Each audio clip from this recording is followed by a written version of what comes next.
Welcome back to the Sports Den Podcast. I'm your host, Jonathan Hooker. You see Q1, you see Izzy. So we're here to talk some hoops. So Game 7 just happened in Detroit. The Cleveland Cavaliers dominated. So, Izzy, go ahead and say your tangent for you being the fellow Cavaliers fan. Yeah, man. I mean, listeners of the Sports Den podcast know I'm a Cavs fan, big time. Very happy with last night. I think this team for the last 3 years has faced a lot of criticism, a lot about can Donovan Mitchell get it done in the playoffs? Can Evan Mobley and Jared Allen rise to the occasion? Can they show that they're not soft? Can they show that they have toughness, resilience? You brought in James Harden. You traded away Darius Garland, your longtime homegrown point guard, for a more proven veteran. Could that move work out? There was a lot of questions with this team about whether or not they could go far in the playoffs, and they kind of put all those narratives to bed yesterday with the dominant win in Detroit. They were down 0-2 to start this series. People thought that they were done. They were firing up the trade machine to see if Giannis could come to Cleveland for Evan Mobley. Is Donovan Mitchell going to get moved in the offseason? There was a lot of questions with this team, and they kind of blocked out the noise. They came in, delivered, won in 7 games. That's 7-game series in a row. Against your former coach and JB Bickerstaff, who took some parting shots at Jared Allen when he exited the first time, talking about playing through rib injuries and such when he was hurt. So Jared Allen kind of, stuck it to him a little bit yesterday with the, Game 7 Jared Allen, which we'll get into later, I assume. But, it was just good to see this team kind of put those narratives to rest a little bit. And now you face the Knicks, the team that started all of this, back 3 years ago with the lights are too bright and, all this stuff that's been following this team for 3 years. Now you have the chance. You already kind of vindicated yourselves a little bit, with the moves that you made because you did this so you could get far in the postseason. Now you're a Final Four team. But now it's the chance for ultimate vindication, going up against the team that, started all this criticism, started the run of criticism for this team. But it was great to see, obviously very happy that the Mitchell first conference finals in 9 years. It was a great game yesterday. But I'm just, elated today. Elated. Okay, bet. Q1 for Detroit losing in Game 7 like this.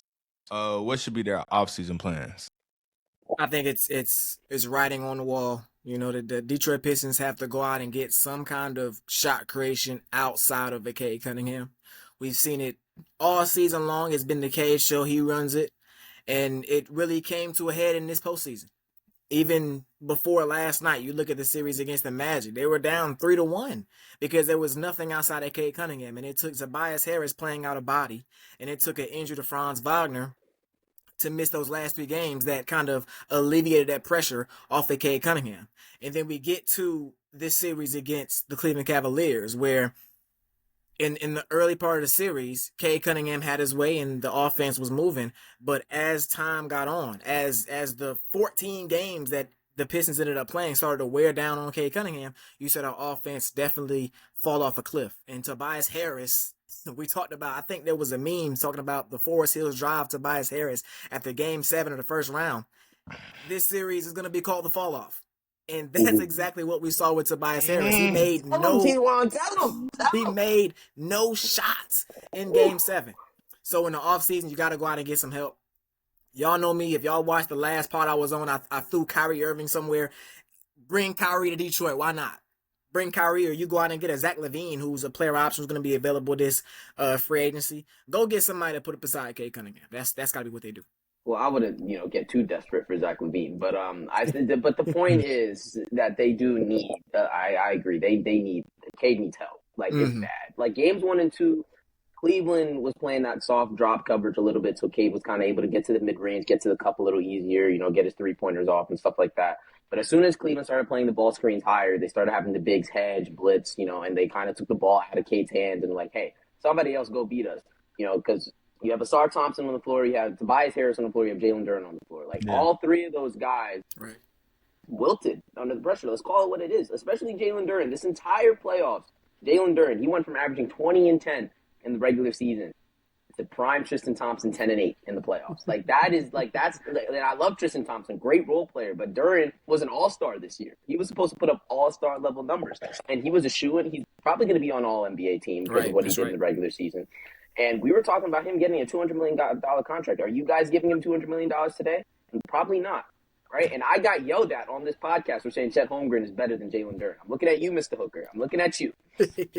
So, Duren, I had a lot of questions. Like, yes, it was good to see him get better during the regular season, but I still had questions about the playoffs. What is he going to do in the playoffs? What is he going to do in the playoffs?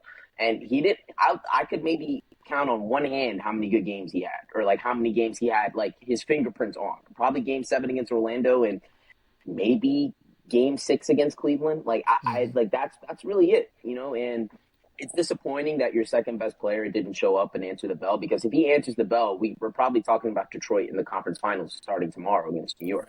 Like if he even plays to half of what he like 70% of what he did in the regular season, that's really all the help that Cade needed. And having to rely on one player, we've seen this throughout NBA history. That's not gonna work. That's not gonna work.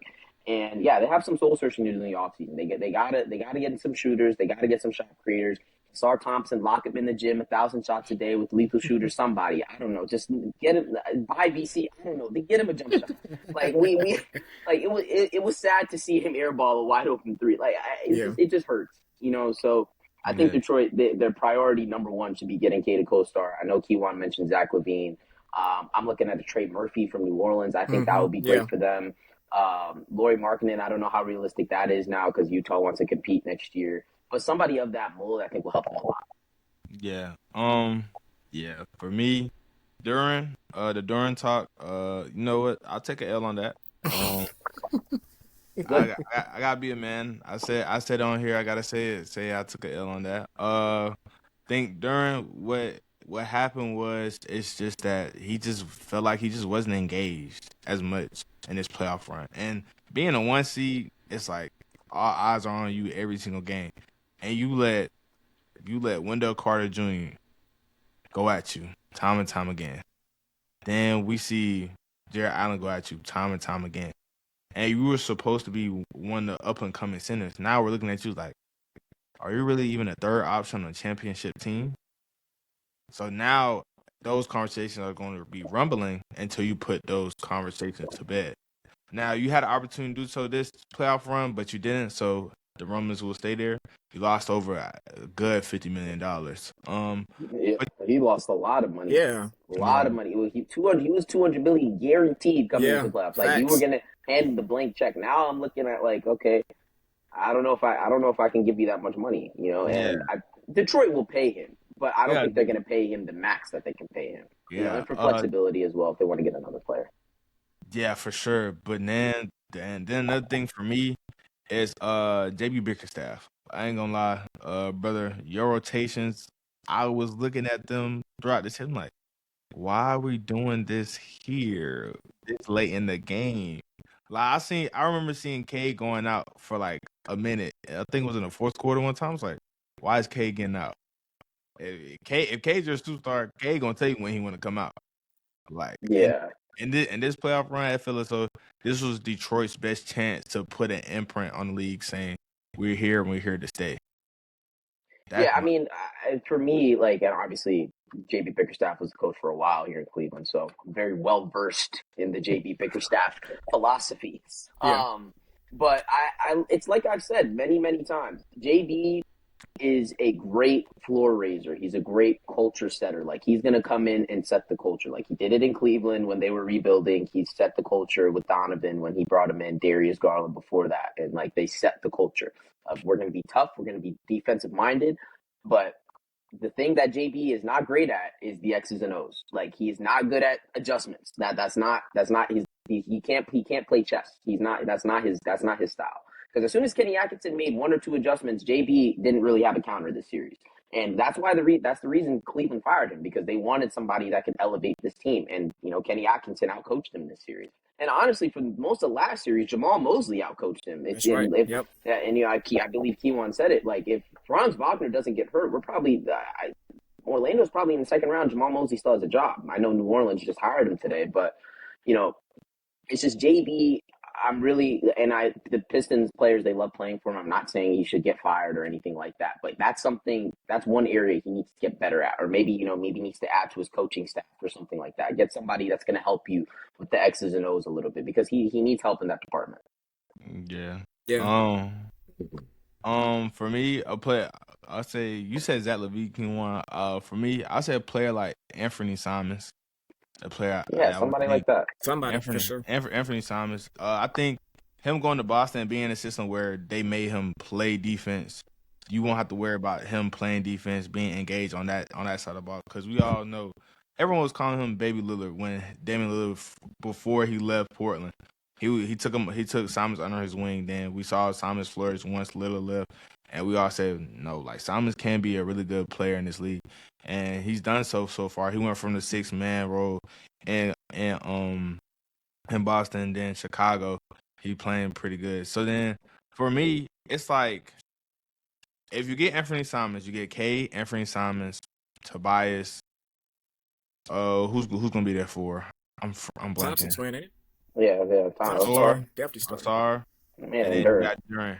But then you move Dennis Jenkins to the 6-man, where I believe he should be at. That should be his permanent role.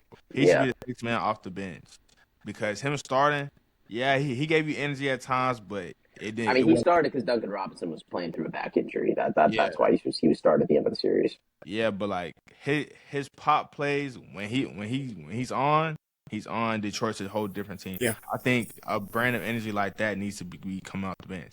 Duncan Robinson, I'd give my round of applause for Duncan Robinson. Not gonna lie, Yeah, and he shot like 60% from three, which he played great. and it's not like he was shooting 3 threes a game. He was shooting like 7, 8. Mhm. So yeah, like he had a Heat jersey on and a guaranteed contract. So now moving forward. Keywan, you said a lot of things about these Cleveland big men. Game 7 Allen. You wanna go ahead and say your piece? I mean, I can say, man, I've been very critical about the whole Cavs team, but them bigs, alongside with James Harden, he didn't have the craziest game last night, so we ain't gonna talk about him. But the big thing for me, Jarrett Allen, just the quote, "The lights are too bright." That's something that if they go and win the finals, okay, okay, Jared, you can, I'll let that go. You know what I'm saying? But Evan Mobley also being, the top 3 pick, guy that we've expected to be an All NBA, one of the top players in the game, showing up. I gotta eat some crow. You know what I'm saying? I gotta say, okay, I was wrong. That's a part of the game we love. We love to give our takes, and sometimes they don't go the right way. I'm loving this. You know what I'm saying? Yes. Sometimes they don't go the right way.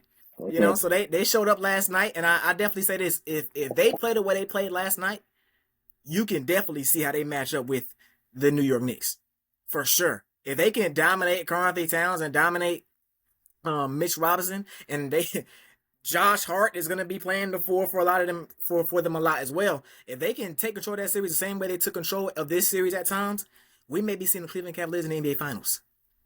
Yeah, and the one thing for Cleveland this playoffs, they've been the league's best offensive rebounding team. So, and the Knicks are a good rebounding team as well. So that's going to be an interesting matchup on the boards.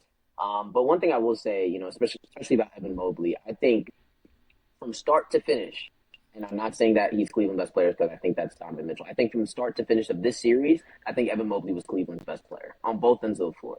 Because you saw what he was doing offensively. He cleaned the glass. He was shooting threes. He was dunking everything. Like, he was very aggressive. And like Juan said, when you have an aggressive version of Evan Mobley, the Cavs are very, very tough to beat. And, last night, 21-12, 6 assists, 2 steals, 2 blocks. Like, he was filling up the stat sheet, and his impact was felt on both ends of the floor. And he completely outplayed Durant. And that was something people were talking about. Oh, can, Mobley and Allen handle Durant? And they dominated that matchup. And, so when the Cavs had that version of Evan Mobley, the Defensive Player of the Year version, the All-NBA version that Evan Mobley was last year, when you have that on a consistent basis, they're a tough out for anybody. And it's going to be an interesting matchup with Cat. Because, Cat's more of a shooting threat, and, Mobley is very versatile defensively, so, like, that's not a worry for him. It's just going to be a new challenge, so we'll see if he's, will be able to rise to the occasion once again. But I think he was Cleveland's best player this series. Okay. So let's talk about Cleveland so much. Let's talk about the Cavs versus Knicks. I'll start off. Cavs versus Knicks.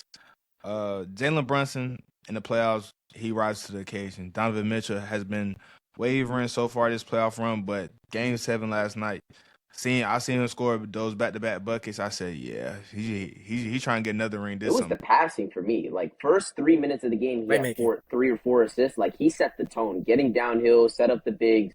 And that just opened up the entire offense. So credit to him, for being a leader and not just chucking up 40 shots in an Yeah. elimination game. Yeah. Then I seen this one moment where he told Jared Allen it's gonna be there all game, like just trust it. Yeah. Then I saw that moment and said, okay, Donovan Mitchell stepping up as a leader, me and more Right, vocal right. because we saw Donovan Mitchell in Utah, we just saw him say, and I'm finna just score 30, 40, whatever happens, happens. In the Mm-hmm. Mhm. bubble.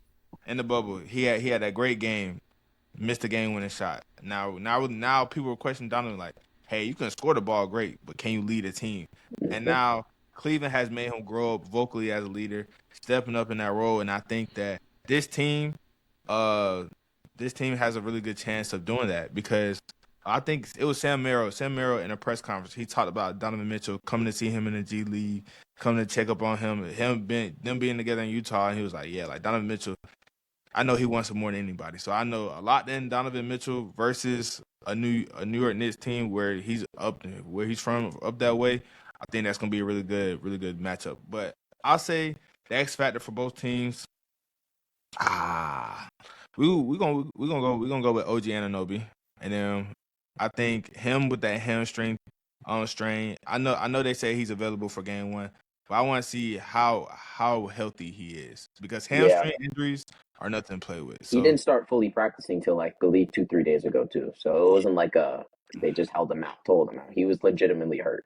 yeah, so that's gonna be something to watch out for. And the X factor for Cleveland, I'll say for me it's gonna be Evan Mobley. I say if that locked in Evan Mobley version will be consistent every single game, yeah, the Cavs will be in the NBA Finals. I'll tell you that right now. So those are my S factors. I think Donovan Mitchell, Jalen Brunson will be a very good matchup to see. Uh, Coaching matchup, Kenny Atkinson Mm. versus Mike Brown. I think people are going to see how good these teams truly are and how good these two coaches truly are. Because before the playoffs, they said if the Knicks don't make the finals, Mike Brown is fired. I said, whoa, slow down. I said New York, let's take a break. Let's take a break. Well, look, the Knicks fan base is very reactionary. I mean, we saw it last year when they fired Tibbs. Like, Jonathan and I were there for that Bradley Fellowship. It was like a national holiday when they fired Tibbs. It's the first time conference finals in 25 years, you're celebrating your coach getting fired. But Mike Brown brought them to the same point. But they didn't bring him here to get to the same point. They brought him here to get to the finals because they thought Tibbs couldn't get them to the finals. So Right. now Mike has to prove, okay, I can take this same team further than Tips could. And then for Cleveland, you said X factors. My X factor was going to be Kenny Atkinson. I think he is the X factor for the Cavs this series. How is he going to manage the rotations? Because we saw it in the Detroit series. I think he did a masterful job with the rotations, especially Game 7, taking Dean Wade out of the starting lineup, putting in Max Strus, giving you more spacing, allowing your guards to get downhill. I feel like that was a great adjustment. How he started playing Cade Cunningham, getting the ball out of his hands more, playing higher on ball screens. I feel like that was a great adjustment as well. I thought him shortening the rotation a little bit to only having Sam Merrill, Dean Wade, Dennis Schroeder, and Strus be like your four main reserve guys. I know we want to see more Jalen Tyson. I think we're going to see more Jalen Tyson in this next series. I think you're going to have to because you're going to need as many Brunson defenders as you can That's right. possibly muster. Yep. Because I love Dean Wade, but you can't have him out there for 40 minutes because of his spacing on offense. Like the Knicks are not going to guard him, so you need somebody like Tyson in this series. But yeah, I'm looking at Atkinson because he was brought in for this moment. He was brought in to elevate Cleveland's ceiling. I think he's done a great job throughout this playoffs with his adjustments, with his rotations, how he's managed the players, and his leadership as well. So I think he's the X factor for me for Cleveland. And for New York, I'm gonna go with Deuce McBride. I think Deuce McBride is their X factor. Yeah, I mean, we saw Game 4 when 25 points in like 20 minutes, the Mother's Day massacre. Like that was wow. Like Bro. that It's them massacre. look, if Deuce McBride is playing like that, the Knicks are tough to beat. And I know you mentioned OG Anunoby and when he's been playing very well as well, but when you have Deuce in like that, because of his defense and his ability to space the floor, if he's doing that on a consistent basis, that makes the rotation a lot deeper. Now you can close with him potentially. If you have foul trouble with one of your wings, because now he can guard multiple positions. So if he's playing that well, the Knicks are tough to beat. So he'll be my X factor for them. Right. For my X factor for the Knicks, I don't think it's just one player. I think it's that whole wing core for them. You know, you talked about OJ Anunoby and how he may be limited in this series, but I look at Mikal Bridges. Mikal Bridges, going back to Game 3 versus the Hawks, ever since that game, he's been a way better player. Way better player. You look at Josh Hart. Josh Hart has done a great job on the defensive side, being physical with whoever he's defending, and he's dictated games in both the Hawks and the 76ers series. You know, you mentioned Deuce McBride. I think those guys also are going to take on the brunt of the assignment of defending James Harden, of defending Donovan Mitchell. You know, I look at those two guys. They're coming from a series where they've had Asar Thompson chasing them everywhere. They're thinking, bet we got past him. These guys, we can deal with these guys. And so Scotty Barnes the series before that. Exactly. So you're gonna have to deal with, okay, these guys they feel like they're getting let off, coming from those two guys to being defended by y'all. Y'all have to step up and be an impact on the defensive end. For the Cleveland Cavaliers, I'm gonna go with John. I think it's Evan Mobley. If Evan Mobley plays the way we believe he can play, he may be the top 3 player in this series. I think Brunson's going to be the best player in the series. But if Evan Mobley can be like a close second or third, then they're going to win this series.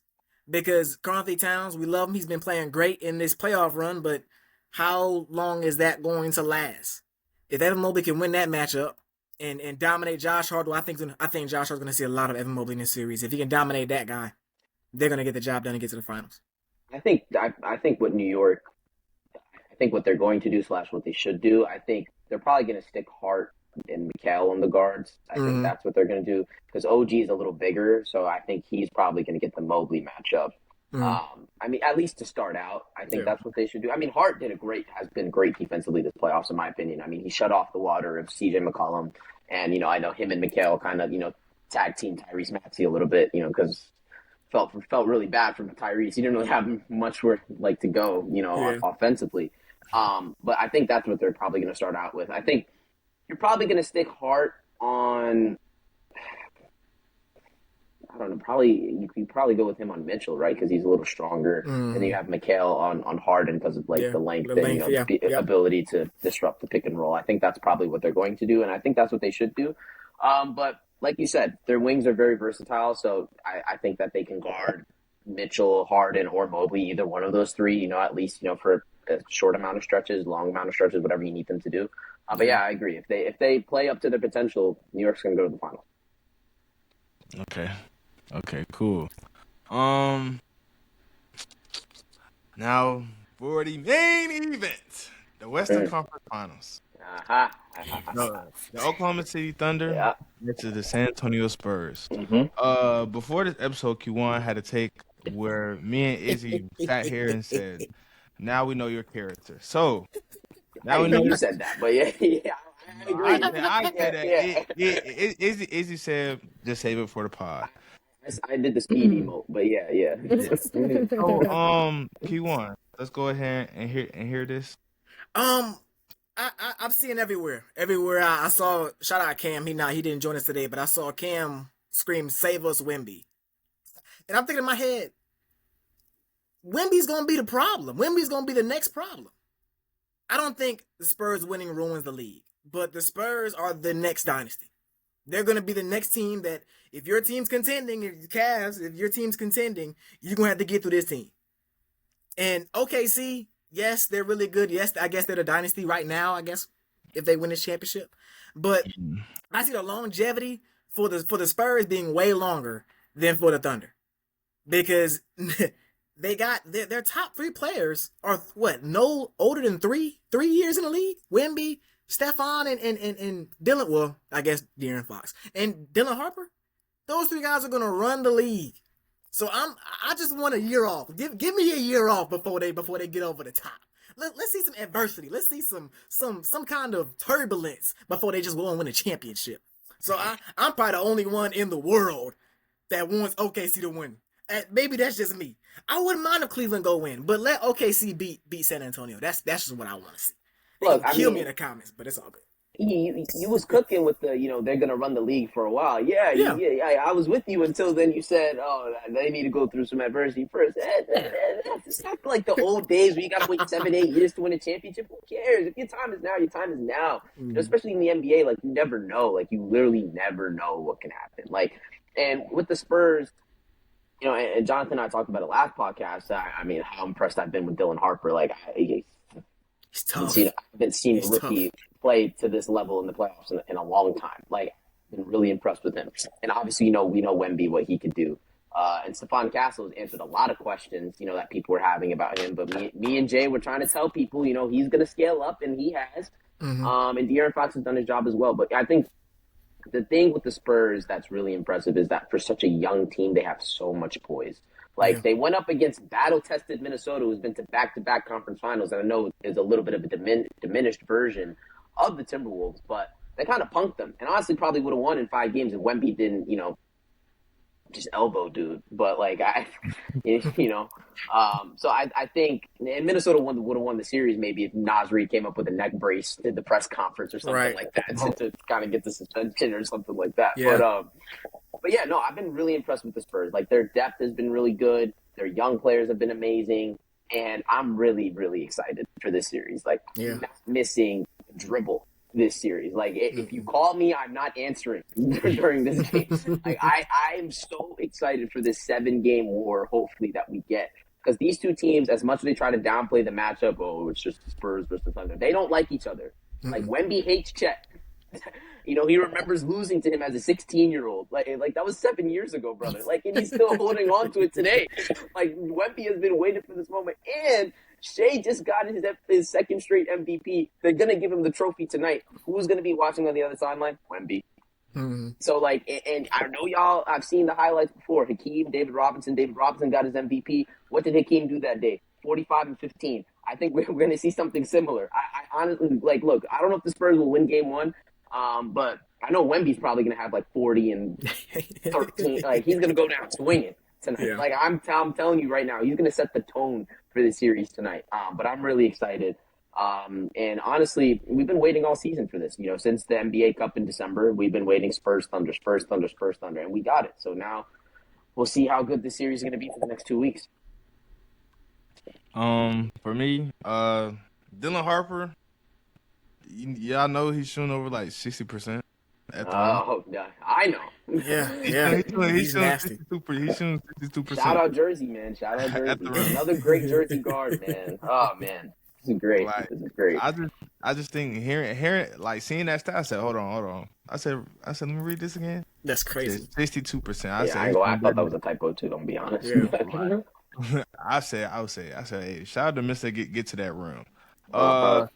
Stephon Castle, Izzy knows I'm a big Stephon Castle guy. I've said it before the season. Stephon Castle will take a leap, and I think this postseason run he has taken that leap as a shooter. I think him shooting 44% from 3, saying hey, all the signs are there. He's going to be a complete Swiss Army knife for this team. And the thing is with Stephon Castle, for me, what I like so much about him is that he defers to Harper whenever Harper is going. He's not saying, "Oh, I'm older than you. I've been in the system a year longer than you." Like, hey, watch out. But he's letting Harper rock, and then teams are putting their big man on him. So if Thunder repeats that same recipe, that's the recipe. I don't know. We got to stop. Yeah, we got to stop that. I don't know what the plan was with that. Yeah, I get trying to like be unconventional, I guess, but come on, man, like that. That's ridiculous. They think that's the sauce, and that's not the sauce. Yeah. We have the sample size now, though. Like, we're trying that in Game 6. Right. Like, that's ridiculous. Like, what are we doing? Like, it's not like Minnesota was going to win the series anyway, but like that just like set the tone for the rest of the game, in my opinion. Right. Castle's like, okay, you're going to put your 5 on me? Bet. That's what he was doing. That's what he did the rest of the game. I don't think Dagnall's going to do that. No way. I think he's going to try and shut his water off early. Yeah. I think that's the thing, because whenever Steph Castle like plays like good, it starts rolling early, the whole team is like it's a flow state for him.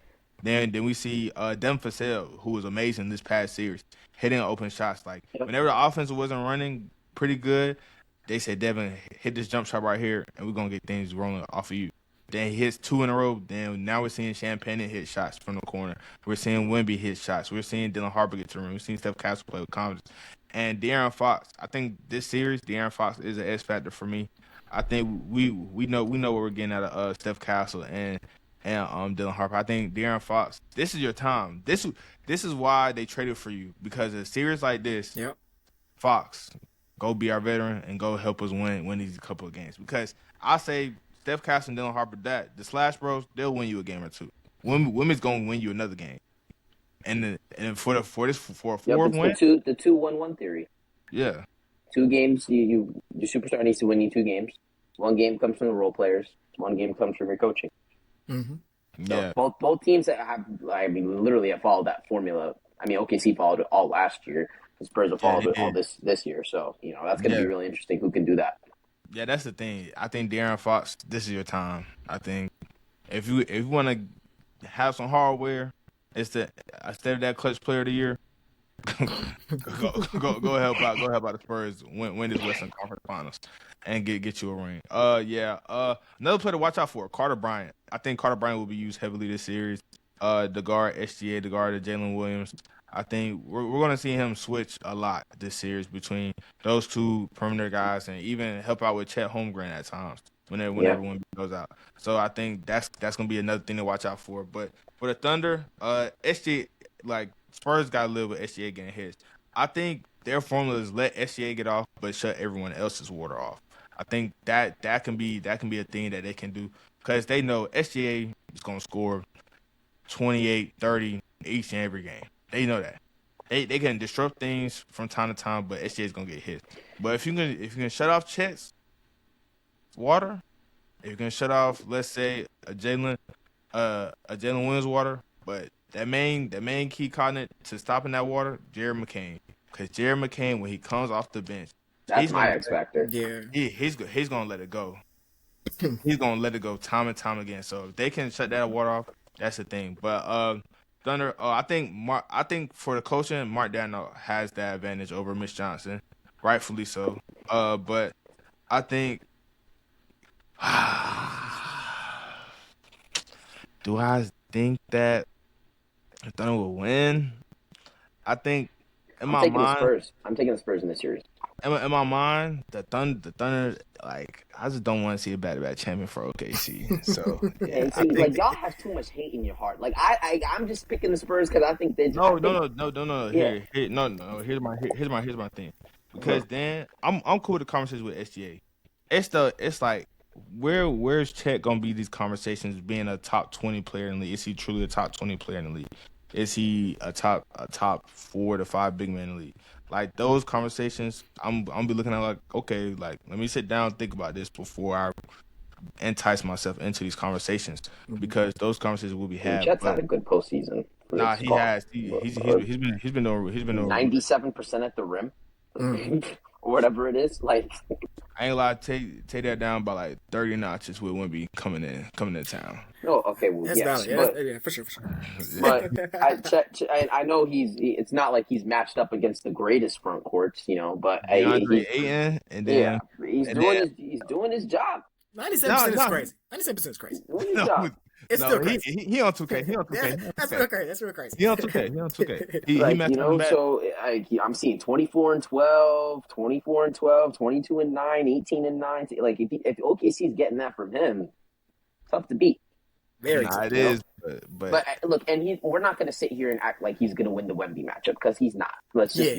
By no means. He's not going to win the Wemby matchup. But if you could limit him when it matters, that's what we're all going to be looking at. Because I think the biggest thing in this series I'm going to be looking at is clutch time.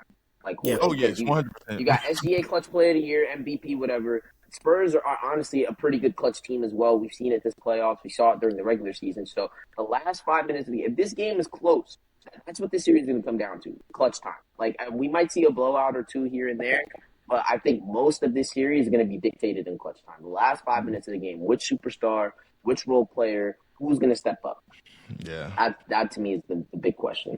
Yeah. And the thing is, another thing that I'm really wanting to see is that the Spurs won the regular season matchup 3-1. Mm-hmm. I know that's extra motivation for the Thunder because the Thunder knows like a lot of people don't want to see them win. Just call it a spade. Yeah. They know that a lot of people don't want to see them win. They know they had to play that villain role. They know that the Spurs had advantage during regular season. Now it's postseason. You're on a quest to go back to back. I think you're gonna put it all out there on the line to make sure, hey, we're gonna make sure that we are still the head honchos of the West. We are still the head honchos of the league. I think that's gonna be a really great thing to see of competitive wise. I just hope that the rest let the games be physical. It's the Western Conference Finals. Like Hey, the yeah. like I, like like the touchdowns. I'm like, come on, bro. if I see a ref try to be a character in this series, I don't want that. Yeah. No, please, I don't want that. I'm And I like, saw the NBA PA survey, whatever, because they ranked the refs and stuff like that. Let's only get those tier one refs, the guys that were in the tier one. Let's get them to ref this series, I please. got please let Tony Brothers ref. Please let him. Yeah, Ref. Tony Brothers, Yeah. let him ref all 7 games. I just like, and then you put Mark Davis in the other series. Like literally, just whoever was in that tier one, just put them in for these 2 They're series. in charge of this. Yep. Please. And I promise you, if I even hear a sniff, if I even hear Scott Foster's name being brought up, Scott, hey, according to the survey, Scott Foster was in like lower tier 1. He was a B plus ref. You gotta think about it too. He's the extender. So if we get to a game 6, let Scott facts, come so we can get to a game 7. Come on, man. Yeah. If it's Come on 3-2 one way, we need that 3-3. He's the extender, man. Come on now. If it go one way, 2-0, bring in Scott. We need to make this a series now. Come on. If it's 3-2, we need that 3-3. We need to bring back that 2000 rigging reffing. If that's Come on now. We need game 7. We gotta milk this. We gotta milk this series. Okay. Actually, we're not promoting rigging, but like still, it'll be good. I mean, I'm with you, right? We are fans. We are fans first. We're fans first. Okay. Fans first. This is true. Okay, cool. So now let's get our official predictions. Okay, Q, wanna go first? Okay. For Eastern and Western. Before I dive into that, I want to talk about the Thunder. I want to see J-Dub. I want to see what J-Dub on. At J-Dub, you look at last year in the finals, it was 2-2. And he went in and dropped 40 in game 5. Mm-hmm. Flip the series back. You hear that, Jonathan? 40 in the finals game. 40 in game 5. You know what I'm saying? I think hey, come on now. That's crazy. Sarcastic 40 in the 40. That's insane. That's insane. Oh, I hate you. But you look at the run so far for the Thunder. Especially in last season, we saw a lot of AJ Mitchell. God, please find a way to get AJ to Atlanta. Whatever. AJ Mitchell has been the second best guy the second main creator for OKC. You get in J-Dub back, that adds another creator that I think you're going to need in this series against all those athletes, all those athletic defenders in San Antonio. So I got to see what J-Dub is on. I think he could definitely be another guy that could swing this series in the direction of an OKC. But with all that being said, I know I said I want OKC to win, but I'm looking at how the Spurs look. I think the Spurs are going to take this. I think the Spurs are going to take this series, y'all. I think the Spurs are going to take this series. I believe in Wembanyama. I think after this season's done, we're going to be talking about Wemby as the best player in the world. I'm going to have the Spurs taking it. I think they're going to win. I think they may win in 6, y'all. I think they may win in 6. I don't see them losing at the crib if they up 3-2. Wait. That's just my thoughts. So you said all that. Hold on now. What do I want? You asking me what do I want? I want the Spurs to lose. You can clip this, throw it everywhere. I want the Spurs to lose. But if I'm taking the bias off my head, I'm looking at the Spurs, man. Okay, at least you're being objective about it. They look nasty. Yeah. They look nasty. And if De'Aaron Fox goes out there and plays, they're unstoppable. Look, yeah, I mean, look, I agree with you. I'm taking the Spurs in this series. I think it's going to go 7, though. I think it's going to go 7. I think they're going to win Game 7 in OKC. A couple reasons. One, I think OKC's ball pressure, I think the Spurs have the guards to combat it. We saw it in the regular season matchups. We saw it in the NBA Cup matchup. You have 3 guys that can handle that. You have Harper, you have Fox, you have Castle. So I think all of them can handle that. 2, obviously the Wemby factor. I mean, he's been sensational this playoffs. And I know we all expected it, but it's a difference when you see it too. We are seeing dominance on a level that we have not seen. on both ends of the floor. And this dude has been foaming at the mouth seeing that he's going to play Chet Holmgren. Like, he has been waiting for this since he was 16 years old when he lost in the FIBA 16U championship and he fouled out. Wemby is going to destroy this OKC front court. You could clip this too. Like, he is going to have an amazing series. And I love OKC. Jonathan knows how I feel about SGA. I think he's the best player in the world. I think SGA is gonna get his numbers. It's about the other guys. What are they gonna give me? What's J-Dub gonna give me? What's Chet gonna give me? And I think they're gonna give him the support, but I think the Spurs, the way they're supporting Cass is playing right now. And we didn't even get to the guys of like Julian Champagnie and Luke Cornett off the bench. Like, we didn't even get to those guys. So they have a lot of answers for what OKC does best. And I think Mitch Johnson, this is going to be his coming out party. I think he's going to do his thing in the Dagnall matchup. I'm taking the Spurs in 7 games, and I'm just really excited for Game 1 tonight. Okay, cool. For me, man, this is gonna be the NBA Finals. I feel as though if you're a basketball head, I feel as though this is gonna be the right there. Okay, hey now. Hey now. I'm gonna say it. That's crazy. That's crazy. You saying that's crazy, but we all know. We all know. Let's keep it a stack. I feel as though the hype up for this matchup is equivalent to an NBA Finals matchup. I think everyone wants to see every single game, every second of this game. The Cavs fan himself said he's not going to miss a dribble.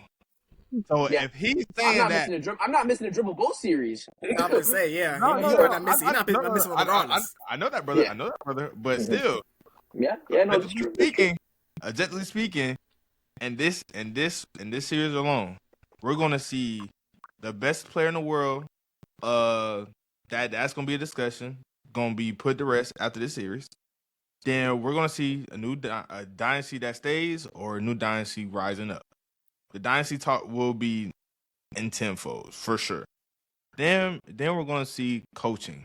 We're gonna see young coaches. Dagnall, who's been around for a little minute.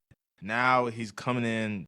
If he wins 2 of them things, they're gonna have some conversations about him being the next up and coming whoever. So then, if Mitch Johnson wins, then we're gonna say the Spurs have another great young coach who's gonna be here for another 20+ years. So that's my thing. Those gonna be the 3 discussions during the series. But the San Antonio Spurs will win. I'm gonna go. Basketball fan wants to see 7, but I think it's 6. I think. So I'm the only one that thinks to go 7. Nah, yeah. But the thing is, for me, one thing about Wemby, he gonna hate losing at home during this series. No, hell no, he's not losing at home. They are great in closeout games, dog. Yes, they're great in closeout games. Closeout games. But we've seen SGA on the road, though, man. We've seen him. We have. That's the thing. That's where the best player in the world. We're gonna see it. We're gonna see it. Game 4 finals last year, down 2-1. Yeah. Gave him 40 or whatever it was. That's gonna be a discussion. But then we're gonna go ahead. We're gonna see all this. I think the Spurs will win in 6. I think this will be one thing. Why I want the Spurs to win so much this series for Pop, bro. Pop's been around. He meets them at the airport. He's always walking around talking to people. You hear all the stories from all the young guys. Like, yeah, like Pop, like he checks on me every day. Like, I didn't know he was still like around like this involved. Stroke too. Yes, facts. That's the thing. Is like Pop genuinely loves basketball. And he genuinely loves the Spurs, and we're seeing it with all the guys who play for Spurs come back. Manu Ginobili's helping out. Tim Duncan's helping out Pop with his rehab every single day, but he's also helping out within the team. So seeing those guys coming in, I was like, dang, bro. Why not root for this team? Like, there's no reason not to root for this team. You know what I'm saying? So that's how I believe it. Eastern Conference Finals though, Cavs. I'm going Cavs. I'm going Cavs in 7. I think Cavs will win in 7. I think Cavs will be a 7-game series for sure. I think Mike Brown, Kenny Atkinson. I think a lot is right on them because before Game 7 in the Eastern Conference Finals, I mean the Eastern semis, between Detroit and Cavs, they said they were going to blow that team up if they didn't win that game. Like it was already Mm-hmm. reported. Like, There was a Yeah, lot of for them. I'm sure. telling Yeah, you, yeah. no, they were down 0-2. Everybody was firing up the trade machine. LeBron come back. This, and that. Like this team blocked out the noise. There was a lot of noise. Lots yes, of bro. noise. That's why I believe in this series. I think them being challenged like they were for the past two series, I think New York is going to be like, this is a test, but we've seen this test before. You know what I'm saying? So that's where I believe this will come into fruition They for have the stuff to Cavs. fall back on. Yeah. Yeah, I think this will come back to fruition for the Cavs to make it to the NBA Finals post LeBron, and we're gonna see Cavs fans rejoice getting back there. Yeah, I'm gonna agree with you. I think this is gonna go 7. I think this is gonna be a war. But I think the Cavs right now, like the way that they're playing with a chip on their shoulder. Like they're playing with we're trying to buck this narrative today. Like we're trying to shed this narrative today, and like they're playing very motivated basketball. And I think the way that their big men are playing right now, I think that's going to be that's what's going to propel them. And whenever they play through the bigs, whenever Jared Allen and Evan Mobley are playing like that, Cleveland is tough to beat. So I think, and then this is the fan of me talking, but also being objective, trying to be objective about it as well. But I just think the momentum that they're coming off of in the last two series, I think this team has answered a lot of questions about where they stand, in terms of their playoff viability. And I think that they're just going to ride the momentum, all the way to the NBA Finals. Um, I'm gonna go Knicks in 7 games. Mhm. I'm gonna go Knicks in 7 games. I think the fatigue factor. We talked about it with the Pistons earlier in the pod. I think the fatigue factor is gonna come. Is gonna play a factor in this series as well for the Cavs. The thing about the Cavs to me, and I know they looked great last night, but it's such a ebb and flow thing with them. They have their highs and they have their lows. They go out and win 3 straight games, take a 3-2 lead, going back to Cleveland in Game 6, and you want to see them put that series away. But they came out flat in Game 6, and of course they came out and won Game 7. But I'm thinking against a New York Knicks team that is playing the best basketball they played in 30 years. I think this is it's not gonna you're not gonna have a chance to have a down game or have a time when okay we don't got nothing going, we'll get it back next game. I don't think this is gonna be the toughest matchup for the Cavs. Okay. And James Harden, brother, the Cavs survived 2 Harden disaster classes. Last night he was not good. Game 7 against the Cavs, against the Raptors, I think he had 18 points. Got to the line a lot, so I guess I'll give him a little bit of leeway for that. He was a plus 31 though last night. In last night?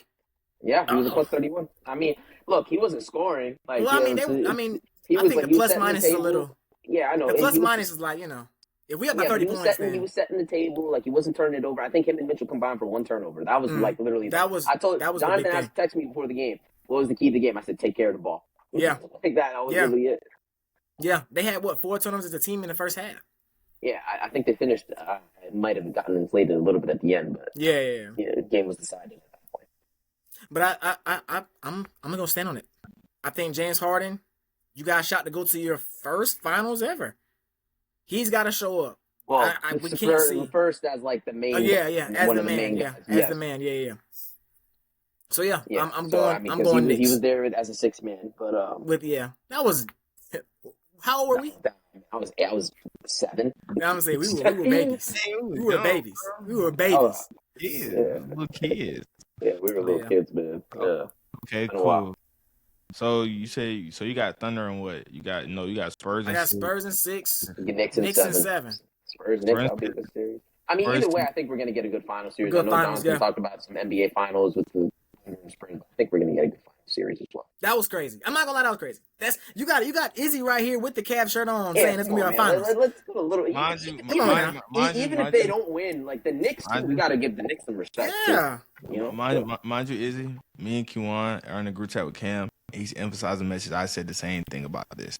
So he's lying to you. Don't let him fool you. Let me go through the messages. This is right. This out the mud. We got Rashad McCants. Let me go through the messages. The hype is there for sure. That's what I'm saying. I think the West gonna win it, but I can't say this the finals. Come on, baby, this the finals. Bro, okay, cool. Now for the last moments of this episode, we're gonna play a new game called Guess This Category. Okay. Someone's gonna have a category in mind. Mhm. And the other two people will have to guess what players.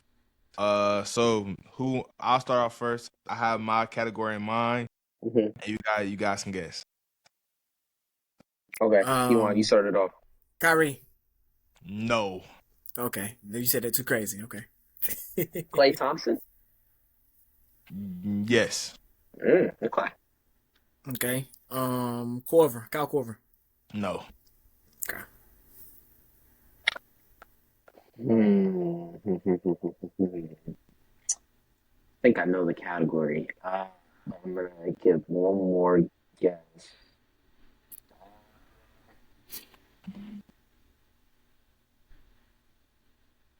Jaden McDaniels. Hold on. I have to make sure I got this right because I don't want. No. No. Okay. No, Jaden McDaniels. Okay, Maybe not okay, the okay. category I was thinking of. How about a Chris Middleton? Heck no. Okay. Interesting. Okay. You said no to Corver too? Okay, this is real. Let's go with Spurs Kawhi fit this category? No. No. Okay. Are we allowed to guess the category if we feel like we know it? Yeah. Okay. How many guesses how many Yeah. player guesses do we All get right, before we gotta guess? One more guess. One more guess before I give it up. Okay. Oh dang. Okay, so One more one guess player each. and then we guess the category or Yes. Oh. Okay. No, just guess the category and I'll tell y'all. Okay. Okay.